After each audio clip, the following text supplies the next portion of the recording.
I was excitedly about to call my husband to tell him, my dad is the richest man in city, and he has already accepted him, his company's financing issues will be resolved immediately. However, as soon as I opened my phone, I saw that my husband's company partner, Vivian, had posted an ultrasound scan on Facebook. Love doesn't distinguish between first come, first served. My husband had liked it below, and I followed by liking it too. Congratulations, congratulations. A few seconds later, the Facebook post was deleted. My husband called angrily, don't cause trouble. Vivian is pregnant with my child, she is the daughter of the richest man in city. Marrying her will completely solve the company's financing problems. Let's divorce. Does my dad have another daughter? 5 minutes ago, I received a call from my parents, saying that for the sake of the child, they were willing to accept Kevin. Overjoyed and in tears, I opened my phone to tell Kevin that my father is actually the wealthy William, and to have him accompany me back to my parents' home tonight. Lately, he has been troubled by the company's financing matters, and at that time, my dad would certainly be willing to help him. However, when I opened my phone, I happened to see Vivian's Facebook post with an ultrasound scan. Love doesn't distinguish between first come, first served. My husband had liked it below, so I followed by liking it. Congratulations. Congratulations. Vivian is Kevin's company partner, smart and capable. We have met a few times, and each time she calls me sister-in-law affectionately and is very enthusiastic toward me. However, Vivian seems unmarried. Does she have a boyfriend? The next second, I saw the Facebook post deleted. At that moment, Kevin called, without any preamble, angrily saying, don't cause trouble. Vivian is pregnant with my child, she is the daughter of the richest man in city. Marrying her will completely solve the company's financing problems. Let's divorce. I was stunned. Vivian is the daughter of the richest man in city? Then who am I? It took me a long time to realize that Kevin didn't seem to be joking at all. The next second, I almost roared, what are you saying? Are you crazy? He was unusually calm, without even a trace of guilt in his tone. I'm not joking, things have come to this, and you can only accept it. My voice trembled. What about the baby in my belly? What about him? What exactly do you want? Vivian and I have discussed it. She can accept that you have a child, but she doesn't want to be without status. So, we'll divorce first. I'll marry Vivian, but you'll still be my wife, and I'll treat you and the baby well. Kevin sighed and said affectionately, Sophia, I love you. For you and the baby to live a better life, this is the only way now. If you don't want to live under the same roof, that's fine, there's a villa in Dale, she can live there. I couldn't believe what I heard coming from a normal person's mouth. Kevin, you're dreaming. I slammed the phone down hard. Kevin and I fell in love for 8 years from campus to wedding, married for 2 years. Back then, to marry him who had nothing, I didn't hesitate to cut ties with my parents, even declaring to them, I will definitely be happy to show them. To prove how wrong they were to look down on Kevin. I didn't expect that in just 2 short years, I would be harshly slapped in the face. Outside, thunder roared and lightning flashed. I curled up on the ground and cried all night. I couldn't understand when Kevin had become like this. Or had he always been this way, and I was just too stupid to notice? So when did he and Vivian get together? Did they sneak around right under my nose? When they were having an affair, did they think I was just a fool? Oh my God. I was too stupid, too foolish, and I never suspected Kevin.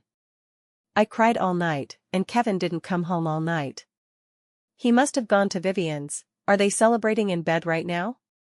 I gently stroked the fetus that had been restless all night because of my mood, feeling an indescribable guilt. I'm sorry, baby. The next day, near noon, as I dragged my tired body out of the bedroom, Kevin happened to push the door open, carrying breakfast tea from Jingy Pavilion. When our eyes met, he avoided my gaze out of guilt but casually placed the expensive pastries on the dining table. Didn't you always want to eat at Jingy Pavilion? I brought it back for you now. Yes, I always wanted to go, but he would say, next time. Too busy lately. And Jingy Pavilion is so expensive, what's so good about it? Now he finally has time, doesn't mind the expense? And he brought me leftovers. In his eyes, am I some cheap person now? I sat down opposite him, glanced at the pastries, and smiled sarcastically at him. Congratulations, you've climbed up to the richest man's daughter. From now on, you can go to Jingy Pavilion whenever you want. Kevin sighed deeply. Don't be sarcastic, I thought after thinking all night, you'd understand.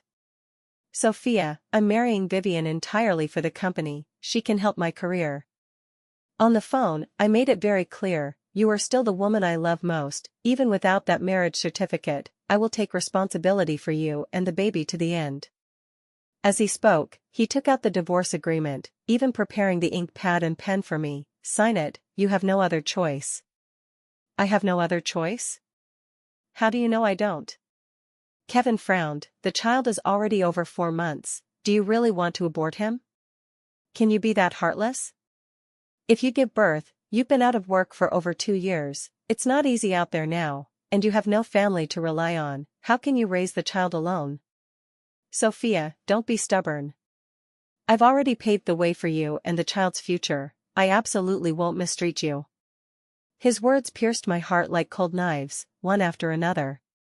From Vivian's ultrasound, it's at least 3 months, he waited until now to come clean with me, just to wait for my fetus to grow, leaving me no way out but to depend on him to live. Looking at this man whom I once regarded as the love of my life, I felt incredibly unfamiliar. If I really were a helpless poor girl, I would indeed have no other choice. Unfortunately, he miscalculated. I forced a bitter smile, picked up the divorce agreement, and read it carefully. As I expected, he wanted me to leave with nothing, only giving me the right to use this 3-bedroom apartment. The marriage can end, but I won't sign this agreement. I gritted my teeth. You're the one who cheated, not me, why should I leave with nothing? The one who should leave with nothing is you. However, Kevin seemed to have anticipated this, looking calm. I have nothing but debts, even this house is already mortgaged to the bank. What does that mean? How could he have only debts and no assets? While I was still in shock, Kevin's phone vibrated. He glanced at the screen and answered with a very gentle tone, it'll be done soon, wait a bit longer.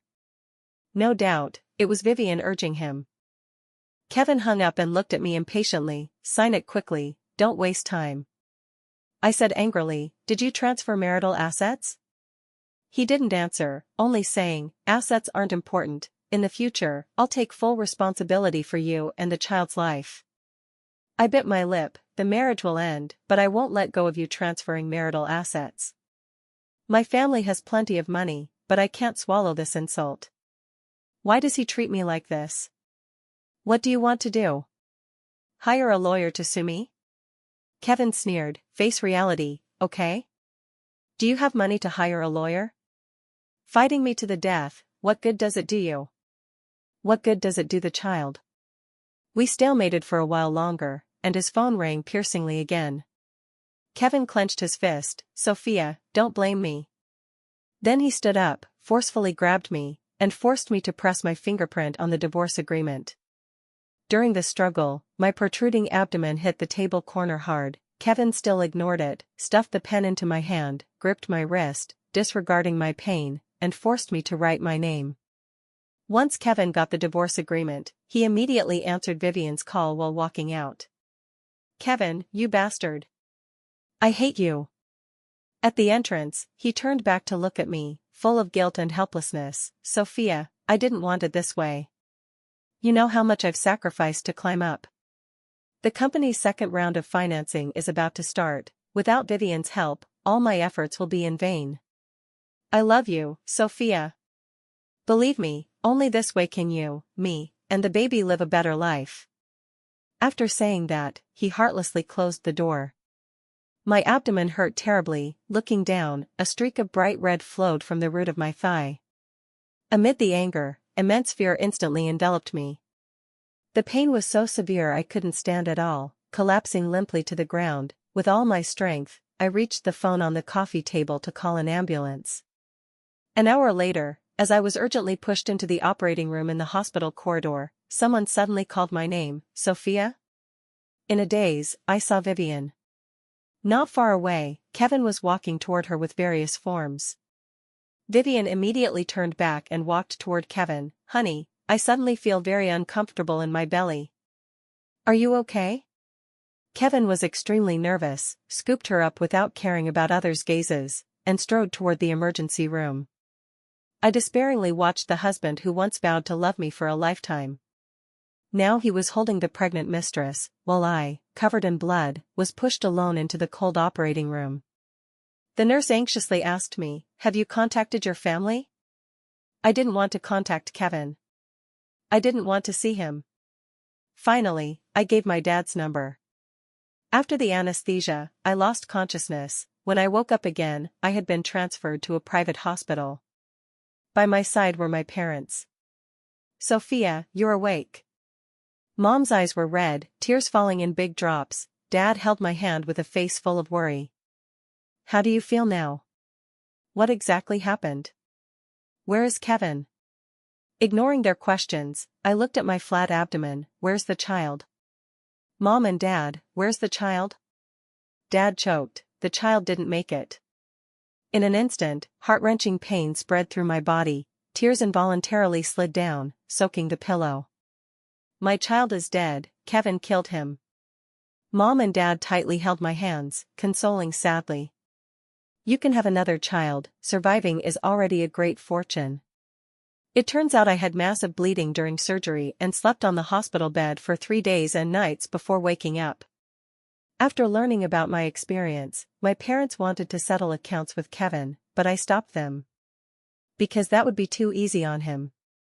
I want to avenge my child. I want him and Vivian to have nothing. I recuperated in the private hospital for over half a month. During that time, Kevin called and messaged me a lot. "Sophia, I'll come back to accompany you tonight." "Where are you? Why haven't you come home? Where did a pregnant woman like you run off to?" "Schedule a time to get the divorce certificate. The second round of financing is about to start, and Vivian and I must get married soon. Don't play missing on me. If you don't reply, I'll call the police." Later, he really called the police, but they contacted me, learned I was deliberately avoiding Kevin and not missing, so they closed the case. On the day of discharge, I replied to him, "Kevin, see you at the Civil Affairs Bureau at 3 p.m. As soon as I sent it, his call came immediately, but I didn't answer. After half a month, we met again. Kevin wasn't much different from my impression, just that good things were happening to him, making him even more triumphant. I shifted my gaze to Vivian's slightly protruding belly beside him, and my heart twisted in pain. Her child is fine, but mine didn't even get a chance to see the world. "Your belly?" Kevin suddenly widened his eyes in shock, stepped forward, and grabbed my wrist. "Where's the child?" I smiled bleakly. "Dead." "The child was almost 5 months, you actually aborted him." "Sophia, you're too vicious, too heartless. That was our son." I disgustedly shook him off. "Did I abort him?" "You killed him." Kevin was furious, roaring at me, "Don't use me as an excuse. I didn't make you abort our child. Remember the day you forced me to sign the divorce agreement?" My belly hit the table. Then there was so much blood. "Where were you?" "You were rushing to accompany the mistress for a prenatal checkup." Kevin didn't believe it at all. "Sophia, don't make up such lies. It was just a bump. How could the child be gone? It's not that fragile." So he knew that day he accidentally bumped my belly. Huh. Damn it. Murderer. You don't believe me? I pointed to Vivian. "You can ask your lover. Didn't you see how I was pushed into the operating room that day at the hospital?" When Kevin looked at Vivian, she immediately denied, "You're talking nonsense. I didn't see anything." "Honey, you have to believe me. If I saw something so important, I would definitely say it." "She's wronging me." "I know you wouldn't do that. It's just her making things up." When Kevin wanted to say something to me, I had no patience to entangle with him and went straight into the office hall. No matter what he yelled at me, I ignored it. Once we got the divorce certificate here, he turned around and queued with Vivian to get their marriage certificate. However, it seemed only Vivian was full of joy. Kevin's gaze occasionally fell on me, with obvious gloom between his brows. It seems he was truly sad about the child being gone. Before leaving, I coldly looked at Kevin. I'm curious, how did you confirm that this woman is the daughter of city's richest man, William? Before Kevin could speak, Vivian directly threw me a household registration book. If I'm not the richest man's daughter, are you? Curiously, I opened the household registration book. I never expected that the head of household on Vivian's book was indeed William, and the relationship column said father-daughter. Now it was my turn to be confused. My brother and I are on the same household book as Mom, so I've never seen Dad's household book. I didn't expect there to be another daughter in Dad's book. Holding the divorce certificate, I rushed to the group headquarters to find William. William, who is Vivian? My dad was puzzled. Vivian? Which Vivian? You're still pretending? I said angrily, is there no good man in this world? Even you? Confess honestly, are you hiding from Mom, having a woman outside? Is Vivian your illegitimate daughter? Do you deserve Mom? When you had nothing back then, it was Mom who accompanied you to start from scratch, staying with you until you had stomach bleeding. What nonsense are you talking? My dad's expression immediately became stern. In my life, your mom is the only woman. You and your brother are my only children. Where does an illegitimate daughter come from?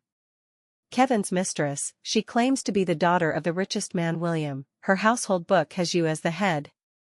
You're still quibbling. Take out your household book now for me to see. Household book? My dad frowned and suddenly realized, I know who the Vivian you're talking about is. She's a student I sponsored. My dad called in the secretary and showed me Vivian's information. The truth came out. Vivian's original name is Emily. She's a child my dad sponsored for over 10 years. Back when my dad was poorest and most down and out, Vivian's father showed him kindness with a bowl of noodles. So, upon learning that Vivian's parents both died in a car accident, Dad has been sponsoring the benefactor's child. Later, after Vivian graduated from university, she was admitted to City University. Because locals can enjoy better benefits, whether in housing or tuition discounts, Vivian used this as a reason to ask my dad if he could give her a local household registration. My dad treated her like half a daughter, so he spent some money to migrate her to his household. Vivian was deeply moved and insisted on changing her surname to recognize my dad as her godfather, to repay his kindness over the years. In fact, besides Vivian, my dad sponsored many children. Over the years, he only contacted Vivian once or twice. That's why he couldn't remember who Vivian was earlier. When I told Dad that Vivian was Kevin's affair partner, he was so angry he smashed an antique vase worth over $100,000. Dad, they've already gotten married, soon she'll bring Kevin to talk to you about financing. My dad was furious, they're dreaming. Sure enough, not long after, Vivian called my dad, saying she got married and wanted to bring her husband to meet him. When Dad answered the phone, I was right beside him. His face was ashen, but he still restrained himself and said, I'm not your real dad, you should first take your husband to your father's grave to pay respects, meet your father-in-law, not me. Obviously, Vivian was silent for a moment. After a long time, she said pitifully, since my dad passed away, in my heart, you are my real dad, my only family. Dad. That call of Dad was full of emotion, filled with gratitude, and pitiful to hear. However, at this moment, my dad only felt it was utterly absurd.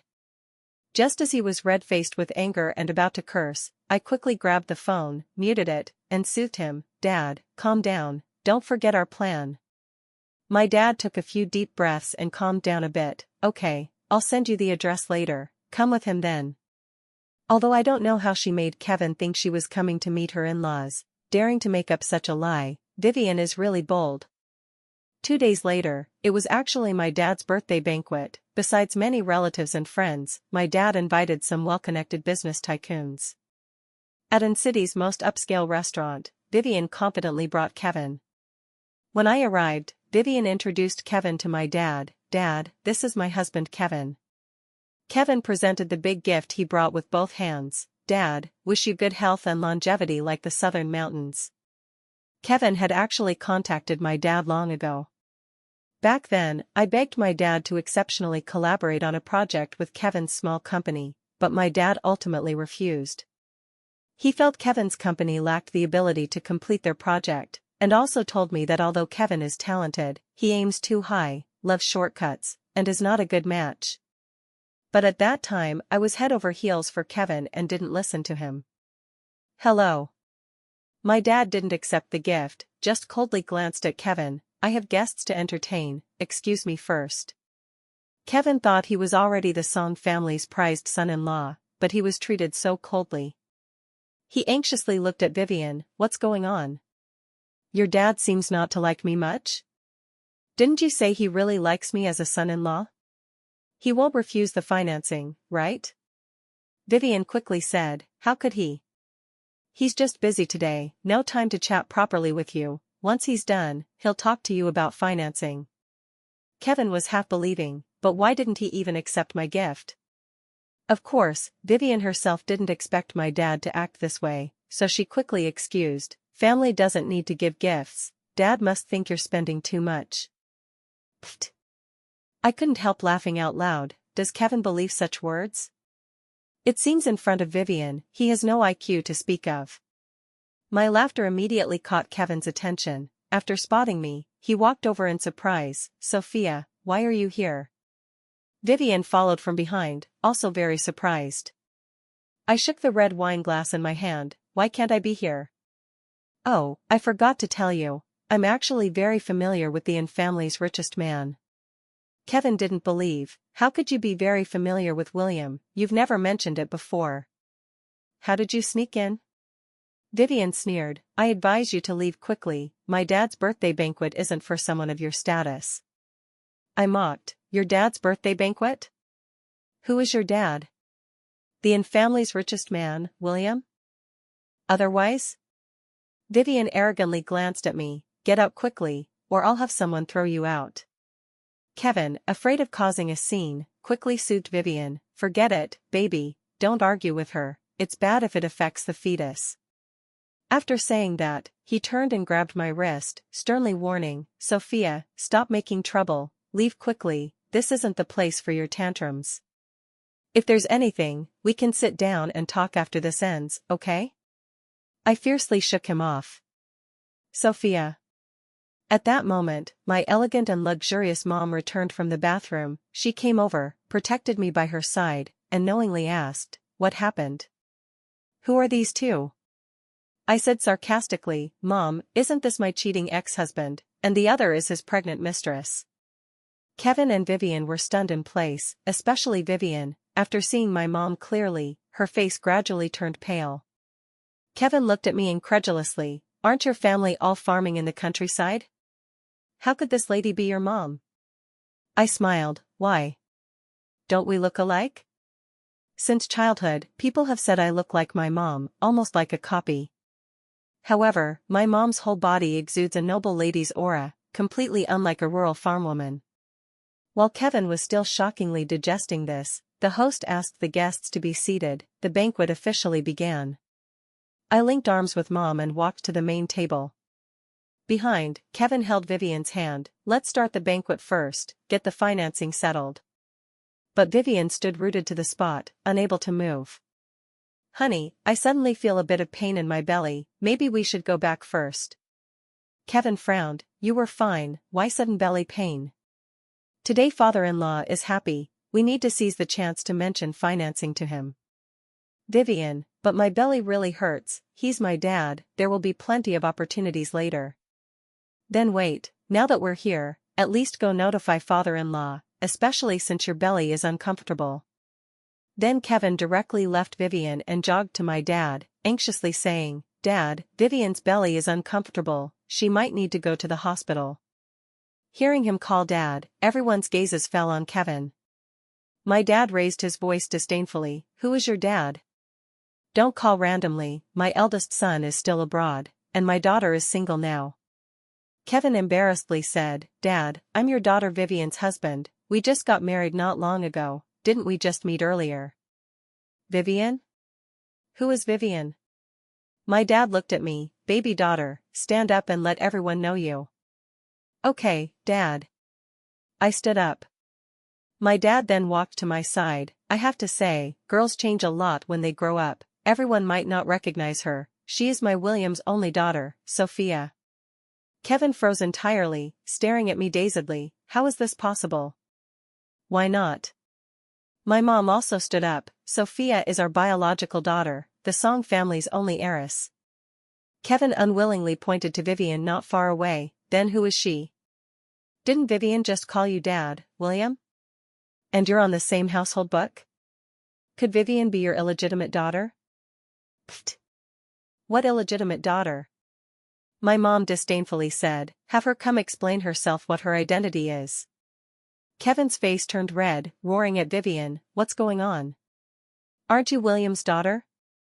Under everyone's eyes, Vivian couldn't lie anymore. Instead, she backstabbed Kevin, quibbling, honey, you misunderstood. I didn't say I was Mr. Williams' biological daughter.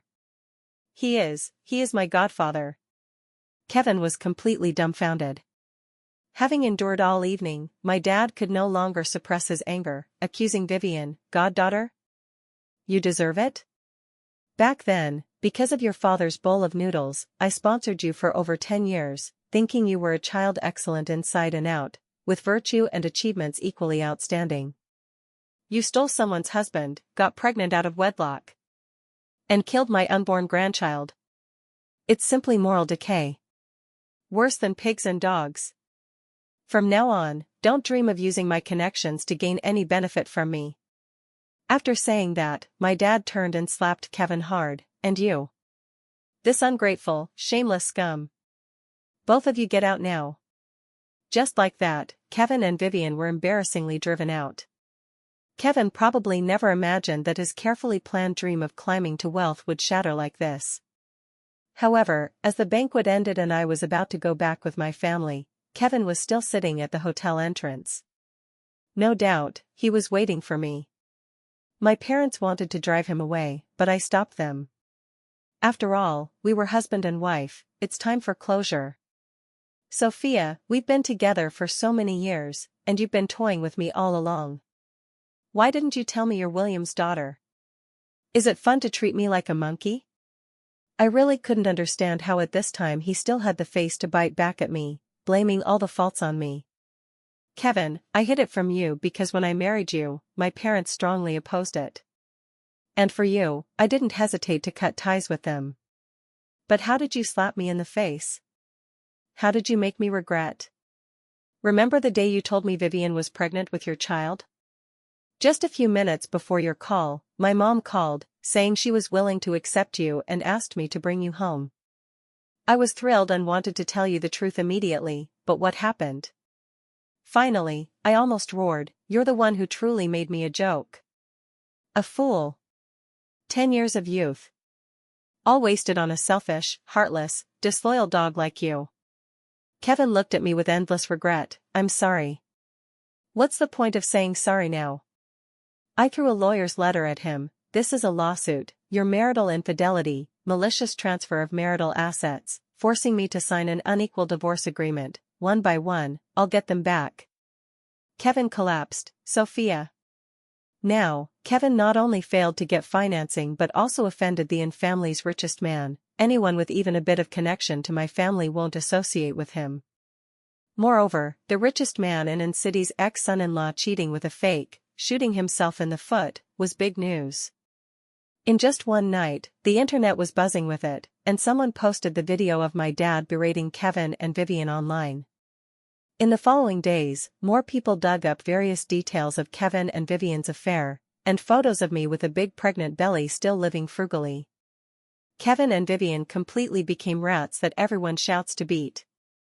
And I'm only 25 this year. Luckily, I woke up not too late, preparing to go abroad for business management studies. Kevin didn't make me wait too long, he soon couldn't hold on. After financing failed, his company's capital chain broke, and facing divorce litigation, he was desperate and could only contact my lawyer, hoping to reach a settlement. In fact, all his current assets aren't enough to fill the company's funds, suing him would just waste time. Now, the only thing of value he has is his software company. However, the company is Kevin's life, more important than his wife. On the day of out-of-court negotiation, Kevin begged with red eyes, "Sophia, I'm sorry, I was stupid, deceived by that bitch Vivian, now I know I was wrong. With so many years of feelings, can't you give me one chance?" I smiled sarcastically, "Kevin, I can give you a chance." Kevin excitedly, "Really?" "Sophia, as long as you can forgive me, I'll agree to anything. As long as you can revive my dead child, I'll give you a chance." Kevin's face instantly flashed pale. "Sophia, don't joke, how is that possible?" "Yes, how can the dead come back to life?" I looked at him with eyes full of resentment. "Then if I give you a chance, who gives my child a chance?" "Kevin, your current plight is all your own doing. You killed the child, I'll never forgive you in this lifetime." As I stood to leave, Kevin plopped down on his knees at my feet. "I'm sorry, wife. Please. As long as you forgive me, I'll do anything." Kevin has always had strong arrogant pride, even in such downfall. He came today still in suit and tie, looking neat and tidy. No one expected him to suddenly break down emotionally and kneel before me, tears smashing big drops on the floor. But his appearance didn't stir much in my heart. I just felt he was too hateful. "Kevin, it's useless, no matter how you play pitiful, I won't soften toward you. Leave yourself some dignity." After saying that, I left without looking back, leaving Kevin kneeling there, crying heart-wrenchingly. In the end, Kevin surprisingly gave up the company he had operated hard for years. The final settlement agreement was handled by the lawyer. I didn't see Kevin again, because I had already boarded an international flight, embarking on my path to study. Arriving in M country, with my brother's help, I quickly adapted to life abroad and immersed myself fully in studies. Moreover, my brother's company abroad was developing better and better. Half a year later, he arranged an internship for me, and I started familiarizing myself with the family business while studying. Just like that, 3 years passed in a flash. During that time, many excellent men pursued me. But love has become optional for me. Family, career, and enjoying moments of life are the most important to me. But if I meet someone who moves my heart, I would still love without hesitation. Someone like Kevin isn't worth me losing the ability to love because of him. That day, I returned to the country with my brother. After leaving the airport, we went shopping at the mall and bought many gifts. On the way back, brother went to get the car, and I waited at the mall entrance. A delivery guy came toward me and suddenly stopped in front of me. I looked up, it was actually Kevin. He was wearing a delivery uniform, dark and thin, full of vicissitudes, completely without his former social elite appearance. My heart suddenly felt a sigh. After all, he was a top student from Jing University, yet reduced to this. When he spoke, his voice trembled. "Sophia, long time no see." I curved a faint smile. "Long time no see. I heard you went abroad, are you doing well? What do you think?" Beep beep, the Maybach stopped in front of us. Brother got out, thinking I was being harassed, and immediately protected me behind him. Kevin's gaze fearfully glanced over my brother. In a high-end suit, young and handsome, exuding noble status all over. "Is this your boyfriend?" I didn't answer him, only said, "Kevin, let past things be past. If we meet again in the future, please don't greet me." Kevin nodded awkwardly at me. Brother probably guessed who he was, contemptuously glanced at him, then opened the car door for me. After returning this time, Dad plans to hand over the group entirely to me and brother. From then on, I'll handle the group's domestic business, and brother the international. A few days later, the inauguration ceremony was held at N City's largest hotel. After Dad personally went on stage for the handover, I stood on stage accepting everyone's applause. At that moment, a woman in waitress clothing suddenly rushed up with a knife. "Sophia, you bitch, I'm the real heiress, go die." The bodyguards quickly rushed up.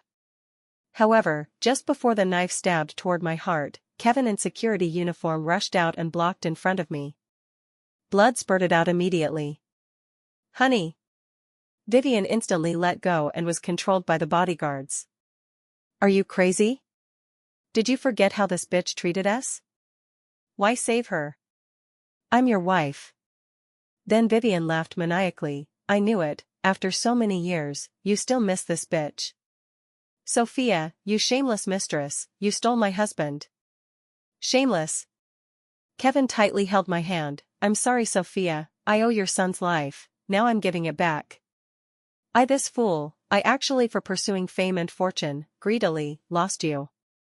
Sophia, I love you, this is true, you're the only woman I've truly loved. Please forgive me, okay? A tear of mine fell on his face. Kevin, don't speak anymore, the doctor will come soon, you won't die. However, Kevin still died in the end. After Vivian's lies were exposed that year, she suffered severe online backlash, and Kevin hated her to the core, sued for divorce, and didn't even want the child in her belly. Later, Vivian had a stillbirth due to depression, and she became completely insane.